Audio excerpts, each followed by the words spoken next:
Perseteruan antara korban penyiraman air keras Agus Salim dan Pratiwi Novianti kembali memanas setelah mediasi yang berlangsung pada Selasa 26 November 2024 di kawasan Kuningan, Jakarta, berakhir tanpa kesepakatan.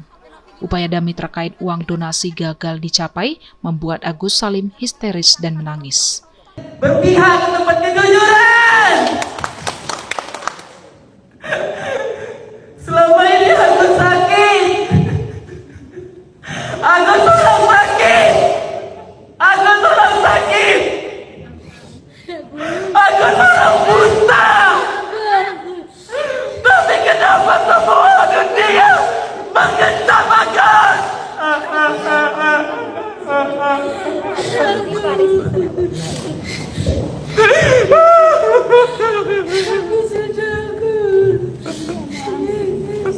Dia kecewa.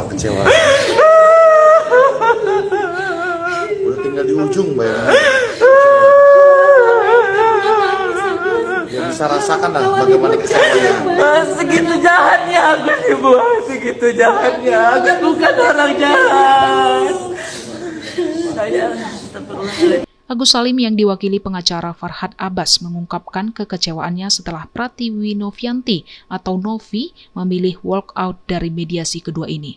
Mediasi tersebut diinisiasi oleh pengacara Krisnamurti sebagai pihak netral. Menurut Agus, ia tidak ingin permasalahan terkait pengelolaan uang donasi terus berlarut-larut.